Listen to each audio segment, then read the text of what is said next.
Today's worldview. Trump's Argentina gambit is not America first. For all the triumphal nationalism on show at the White House, there are times when it's unclear what American interests are boosted by Trump's agenda. October 20, 2025 at 12 a.m. EDT. Today at 12 a.m. Eastern Daylight Time. 6 minutes.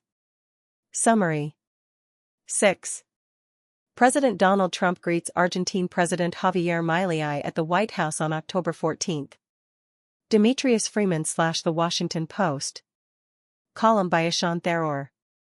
President Donald Trump styles himself as a pragmatic, transactional dealmaker. His approach and values are common sense and anchored solely in the national interest, Trump claims, a set of priorities that are repeatedly invoked to justify various brazen initiatives, from the launching of trade wars on friends and foes alike to the gutting of U.S. funding for foreign development and democracy-building projects. Get concise answers to your questions. Try Ask the Post AI. But throughout his presidency, Trump has been guided by a hard-right ideology ever present among his base and his allies. And for all the triumphal nationalism on show at the White House, there are times when it's unclear what American interests are boosted by Trump's agenda. That's been the case in recent days as the Trump administration authorized a conspicuous bailout of the Argentine economy. The unusual move to initiate a $20 billion currency swap with Argentina's central bank is aimed at stabilizing an Argentine peso that's wobbling dangerously amid market concerns that libertarian President Javier Milei, a Trump ally, may see his aggressive reform agenda checked at the ballot box in next week's midterm elections. In the past, the United States has participated in numerous bailout schemes for perennially crisis-stricken Argentina under the aegis of the International Monetary Fund. This would be the U.S.'s most direct intervention in another country's economy for decades. The Trump administration is also working to arrange an additional $20 billion in private sector financing for Argentina, doubling the financial lifeline, my colleagues reported. Follow Trump's second term. Follow. Milei and Trump are close ideological allies, and the Argentine leader cast an outsized shadow on the early months of Trump's second term. Trump world figures like tech billionaire Elon Musk appeared on stage with Milei at right-wing U.S. events, wielding the latter's trademark chainsaw to symbolize their shared desire for slashing the public sector. Trump admitted to reporters that the bailout wouldn't much help the United States and may be contingent on Milei's faction securing a favorable outcome on October 26. We don't have to do it. It's not going to make a big difference for our country, Trump told reporters over lunch with Milei at the White House last Tuesday. The election is coming up very soon. Our approvals are somewhat subject to who wins the election. Argentine President gifts Musk a chainsaw. Argentine President Javier Milei gave Elon Musk a chainsaw for bureaucracy on February 20 at the Conservative Political Action Conference. Video, The Washington Post. Treasury Secretary Scott Bessent, who's driving the bailout, had a more calibrated argument. He described Argentina to reporters last week as a systemically important regional ally that needed bolstering in the region. Strengthening the political right in Buenos Aires would boost the fortunes of its counterparts in Chile and Colombia, he argued, where left-wing governments may get unseated in upcoming elections. I thought the Obama administration squandered a very prominent opportunity to bring in and move Latin American countries into the U.S. sphere of influence, Bessent said at a roundtable event with reporters at the Treasury Building in Washington, explicitly describing the success of the Latin American right as a goal for Trump administration.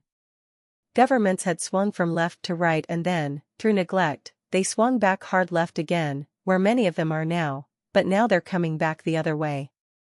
Analysts are less convinced of Argentina's importance. Argentina buys just 12% of its imports from the United States, noted Johns Hopkins scholar Benjamin Gedden. Last year, U.S. goods exports to the country totaled a meager $9.1 billion, compared to $334 billion to neighboring Mexico, the last country to receive a similar U.S. rescue package, in 1995. Yet another economic collapse in Argentina would hardly reverberate in the United States, 5,000 miles away. Some Republicans and many Democrats are angry about such a vast sum of U.S. taxpayer money being funneled into a context where Americans may never see any positive return. Senator Chuck Grassley, Republican Iowa, fumed about the losses sustained by U.S. farmers thanks to American tariffs, including his state's soybean farmers who are in direct competition with exporters in Argentina. This is hardly the first time Trump and his lieutenants have put their finger on the scales in the region. Trump's trade war with Brazil is motivated purely by his ideological alignment with convicted ex-President Jair Bolsonaro, who was recently found guilty for his role in a coup plot following his 2022 election defeat. That closeness to Bolsonaro's camp seems to outstrip any of the solidarity that former President Joe Biden tried to cultivate with Brazilian President Luiz Inácio Lula da Silva, an inveterate Bolsonaro foe. Trump has been unusually willing to intervene in foreign elections, endorsing allies with whom he shares a nationalist worldview, my colleagues wrote. He backed Hungarian Prime Minister Viktor Orbán ahead of 2022 balloting and hosted Karol Nawrocki, a right-wing candidate for the Polish presidency, in the Oval Office in May, weeks ahead of his country's close election. Nawrocki won. Milei's drastic program of austerity and spending cuts served as an intended shock to a notoriously dysfunctional economy, and won plaudits from a wide swath of Washington's foreign policy establishment. But living standards for many Argentines have slumped, unemployment is climbing and salaries are not matching rates of inflation. Local elections in Buenos Aires earlier this year delivered a chastening blow to Milei's camp, sparking the market jitters that have brought his project to such a pronounced moment of crisis. Trump's intervention may salvage Milei's political fortunes in the near term. But the U.S. president's broader strategy for the region, which seems both anchored to his plans for mass deportations at home and driven by visions of hemispheric dominance, including his controversial targeting of alleged narco-traffickers in the Caribbean, aren't endearing Latin America to the United States. Western Hemisphere countries are being pressed to take back large numbers of migrants, intensify efforts to combat drug trafficking, and take steps to box out China, wrote a group of experts at the Center for Strategic and International Studies, arguing that a more coercive U.S. approach won't do much to check the vast inroads into Latin America made by China. Even continued access to the U.S. market occurs under less favorable conditions than in the past, they noted. These efforts may produce some results desired by the Trump administration in the short term, but they will likely create more distance between Washington and the region over time, to the benefit of U.S. rivals.